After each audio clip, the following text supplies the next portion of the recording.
Hello friends. आज मैंने अपना नया यूट्यूब चैनल स्टार्ट किया है और इसमें मैं आपको जुडिशरी से रिलेटेड सब्जेक्ट्स प्लस जो यूपीएससी एंड स्टेट पीसीएस में जो सब्जेक्ट्स जो आते हैं जिससे हमें क्वेश्चंस आते हैं तो उसके बारे में मैं आपको कुछ बताऊंगा। ठीक है। और ये जो क्वेश्चंस होंगे ये मिक्सअप होंगे जो कि आपको दोनों ही जगहों पे काम आएंगे। ठीक है। तो आपको इसमें कोई किसी भी तरह की कोई दिक्कत नहीं होगी। अभी मैंने इसे न्यू स्टार्ट किया है तो अगर किसी भी चीज़ में कोई भी आपको कमी लगे तो आप बिल्कुल आप उसको जो है कमेंट सेक्शन में कह सकते हैं। ठीक है, तो स्टार्ट करते हैं। आज मैं कुछ आपको इम्पॉर्टेंट जो सुधार जो हम लोगों से आए दिन पूछे जाते हैं, स्पेशली जो यूपीएससी के क्वेश्चंस में आते हैं, पीसीएस एग्ज़ाम्स में आते हैं। जुडिशरी में तो इम्पॉर्टेंट ये नहीं रहता है ये सेक्शन, बट फिर भी हम इसे पढ़ते हैं। ठीक है। और आप मुझ पे भरोसा कर सकते हैं कि ये जो मैं क्वेश्चंस बता रहा हूँ और जिस तरीके से बता रहा हूँ, अगर आप इसे भी सिर्फ नोट करते चलें तो मैं आपको जेन्युइनली बता रहा हूँ कि आपको कोई भी प्रॉब्लम नहीं होगी और आप सारे क्वेश्चंस अटेम्प्ट कर सकते हैं। मैं सिर्फ इतना कहूँगा कि अगर इस टॉपिक से ये क्वेश्चंस आए तो आप छोड़ नहीं पाएंगे, आप बहुत इजीली क्वेश्चंस को कर सकते हैं। ठीक है। तो मैं पहले आज आपको बताता हूँ जो कि आए दिन हम लोगों से पूछा जाता है, मॉर्ले मिंटो सुधार क्या था। ठीक है, ज़्यादा इधर उधर की बातें नहीं करेंगे, पॉइंट्स पर फोकस करेंगे जो एग्ज़ाम में पूछा जाता है।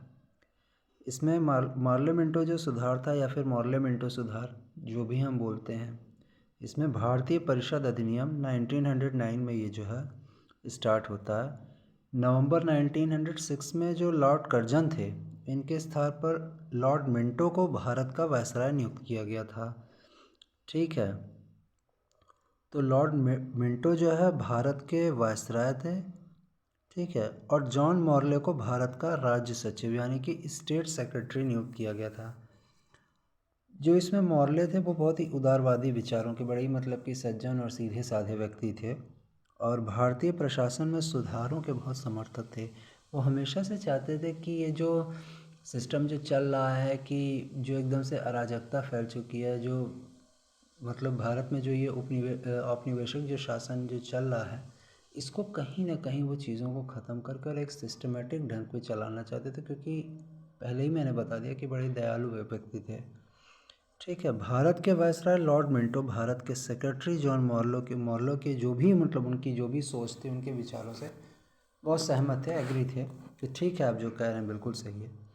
तो इनके द्वारा यही जो सुधार किए गए, इसी को मॉर्ले मिंटो सुधार किए गए कहा गया, मतलब कि ठीक है, यही था इतना।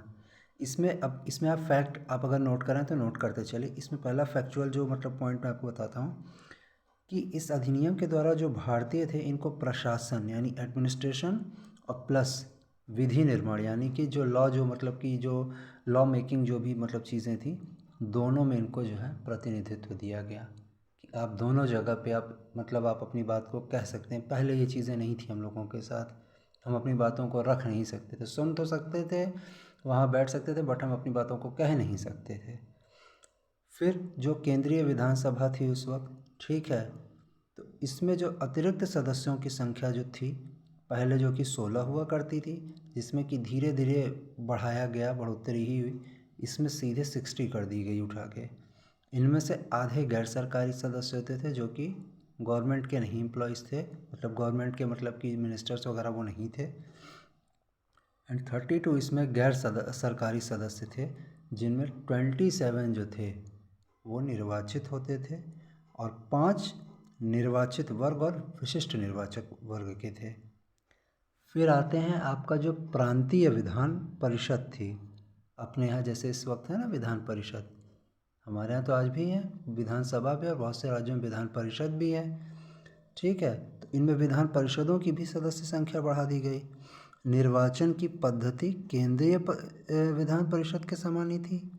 अधिनियम जो आया था इसने केंद्रीय एवं प्रांतीय विधान परिषदों की विधायिनी शक्ति को बढ़ा दिया था। जो विधायी मतलब की जो शक्ति थी उसको बहुत बढ़ा दिया था इस बार। इसके अलावा जो विधान परिषद के सदस्यों को बजट की विवेचना करने और उस पर प्रश्न पूछने का अधिकार दिया। ये क्वेश्चन पूछा जाता है कि कब सदस्यों को जो है प्रश्न पूछने का और बजट पर जो है बहस और वाद विवाद करने का अधिकार मिला था। तो आप इसको बहुत ईजिली बता सकते हैं कि भारतीय परिषद अधिनियम 1909 में, जो कि मॉर्ले मिंटो सुधार के द्वारा हुआ था, इसमें ये अधिकार इन्हें मिला। चाहे मॉर्ले मिंटो सुधार का या भारतीय परिषद अधिनियम 1909, दोनों में से जो भी पूछा उस पर टिक कर सकते हैं। ठीक है। विधान परिषद के सदस्यों को बजट की विवेचना करने और प्रश्न का तो अधिकार दिया ही गया, किंतु उनको बजट पर मत देने का, यानी कि बजट मतलब कि कितने रुपए का होना चाहिए, क्या होना चाहिए, कौन से क्षेत्र में होना चाहिए, कहाँ पर किस क्षेत्र में होना चाहिए, से मतलब कि किस क्षेत्र में ज़्यादा पैसा दिया जाना चाहिए, ये सब चीज़ें जो है इसमें नहीं, ये मतलब कि इनको राइट्स मिले थे। इसके अलावा सदस्यों को लोकहित के विषय पर चर्चा करने का भी अधिकार था। जो आम जनता के जो हित में थी बातें, उस पर वो चर्चा कर सकते थे।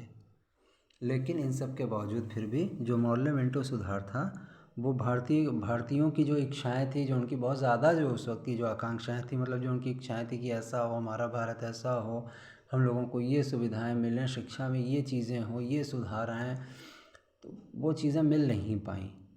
ठीक है। तो भारतीयों की जो मांग थी वो एक उत्तरदायित्वपूर्ण सरकार की स्थापना की थी। वो चाहते थे कि हमारी खुद की सरकार हो।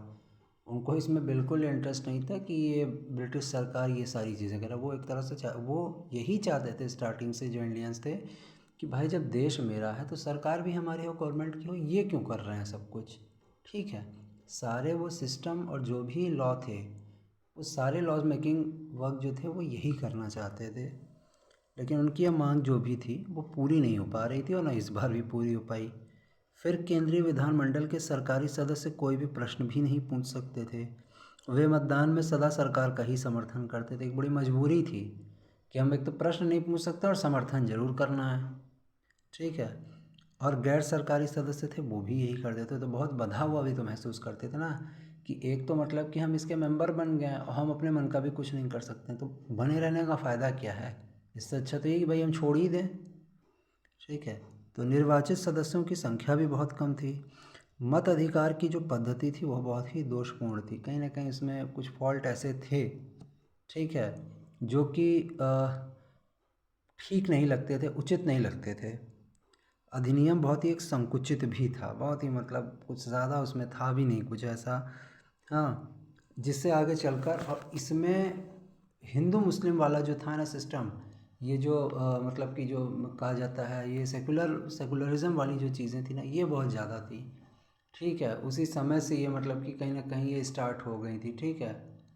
आपको मैं आगे चल के ये भी बतलाऊँगा कि कैसे जो है अलीगढ़ यूनिवर्सिटी की स्थापना हुई सर सैयद अहमद ख़ान के द्वारा, और फिर कैसे फिर इस यूनिवर्सिटी के बाद ही किस तरह से मतलब लोगों ने जो है बेवकूफ़ बना के, अंग्रेज़ों ने इस विश्वविद्यालय को यहाँ के मुस्लिमों को बहका के, बहला फुसला के, बेवकूफ़ बना के यहाँ के सीधे साधे लोगों को किस तरह से उन्होंने एक यूनिवर्सिटी खुलवाई, और लोगों ने अपनी स्वेच्छा से उसे खोला भी।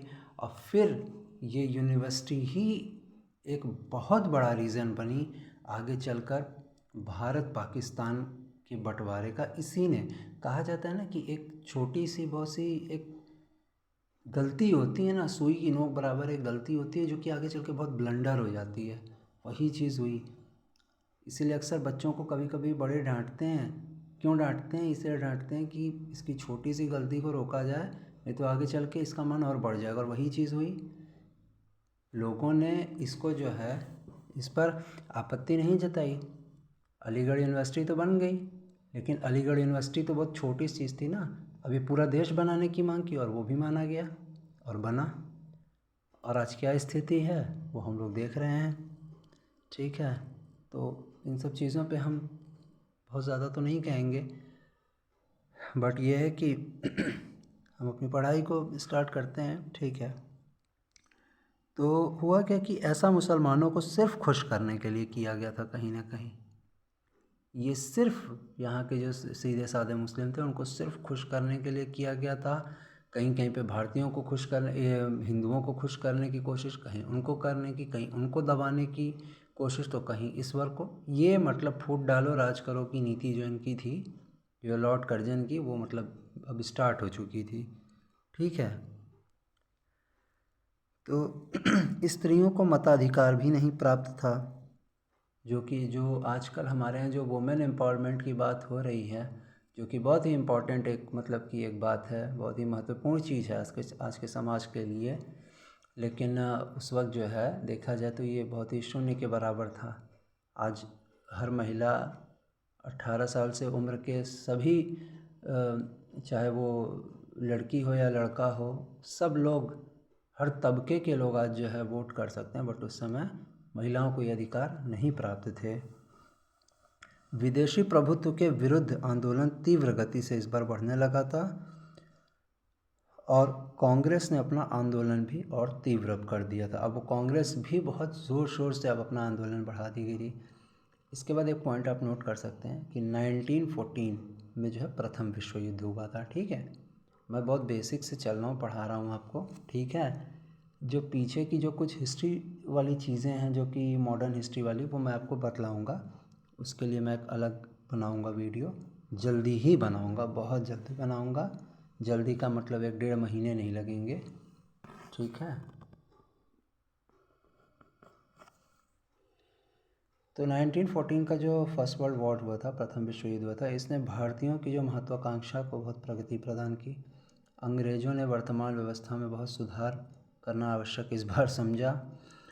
सन 1917 में जो भारत के नए राज्य सचिव बने थे, मिस्टर मॉन्टेग्यू, ठीक है, इन्होंने भारत में और भी अधिक सुधारों का समर्थन किया। इनफैक्ट उन्होंने ब्रिटिश संसद में ये भी घोषणा की कि भविष्य में ब्रिटिश सरकार की नीति होगी कि प्रशासन की प्रत्येक शाखा में भारतीयों के जो भी मतलब कि उनके जो भी मतलब उनकी मदद हो सकती है उसको लिया जाए, और ब्रिटिश साम्राज्य के विभिन्न भागों के रूप में शासन का उत्तरदायित्वपूर्ण शासन का जो है विकास होता रहे।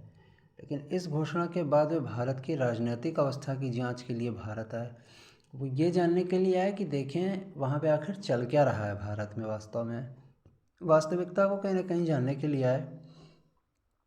उन्होंने ब्रिटिश सरकार के जो प्रतिनिधि थे, लॉर्ड चेम्सफोर्ड, उनके साथ देश भर का इस बार दौरा भी किया और राजनीतिक समस्याओं का अध्ययन भी काफ़ी किया था। इस बार उन्होंने ये देखा कि देखें भारतीयों की असल में समस्याएं क्या हैं। ऐसा नहीं है कि वो समस्याएं जानते नहीं थे, लेकिन इस बार वो इंटरेस्टेड भी थे थोड़े, जैसा कि लोगों की बातों से, उनकी खुद की बातों से समझ में आ रहा था, जो हमें उस वक्त पता चला करती थी लोगों को।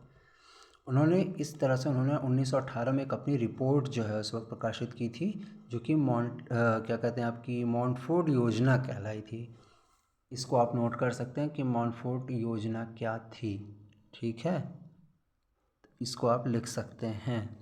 इस रिपोर्ट में उन्होंने भारत के लिए किए जाने वाले जो भी महत्वपूर्ण सुधार होने वाले थे उसकी एक रूपरेखा तैयार की थी। ठीक है, तो इसको आप ये लाइन नोट कर लीजिए कि मॉन्टफोर्ड योजना क्या थी। मॉन्टफोर्ड रिपोर्ट के आधार पर ब्रिटिश संसद में एक विधेयक लाया गया जो 1919 में पारित होकर भारत सरकार अधिनियम 1919 यानी गवर्नमेंट ऑफ इंडिया एक्ट 1919 कहलाया। ठीक है, तो मिलते हैं नेक्स्ट वीडियो में, और अगला वीडियो में आपको बतलाऊंगा मॉन्टेग्यू चेम्सफोर्ड रिपोर्ट क्या थी, इसमें कौन कौन सी चीज़ें आई। ठीक है, केंद्रीय सरकार क्या थी, केंद्रीय विधान मंडल क्या थे, ये सारी चीज़ें मैं आपको आगे चल के, और क्या क्या चीज़ें सब मैं आपको और संक्षेप में बताऊंगा, संक्षेप में ही बतलाने की कोशिश करूंगा। लेकिन जहाँ मुझे लगेगा कि नहीं यहाँ पे चीज़ें बताने लायक है तो मैं बताऊंगा, क्योंकि मैं सिर्फ यही चाहूँगा कि मैं वही चीज़ें पढ़ाऊँ जो एग्ज़ाम पॉइंट ऑफ व्यू से इम्पोर्टेंट हो। ऐसी चीज़ें कहानी सुना के बेवजह की आप लोग का वक्त ना बर्बाद करूँ। हो सकता है इस वीडियो में मेरे कुछ कमी रह गई हो, क्योंकि अभी मैं प्रोफेशनल नहीं हूँ, मैंने अभी वीडियो स्टार्ट किया है। मैंने जो पढ़ाई करी है, जो मेहनत करी है, बस वही आप सब दोस्तों के साथ बस वही मैं शेयर करना चाहता हूँ। तो कोई अगर कमी रही हो तो आप बिल्कुल उसे कहिएगा। ठीक है, तो मिलते हैं नेक्स्ट वीडियो में। बहुत बहुत नमस्कार और गुड नाइट आप सबको।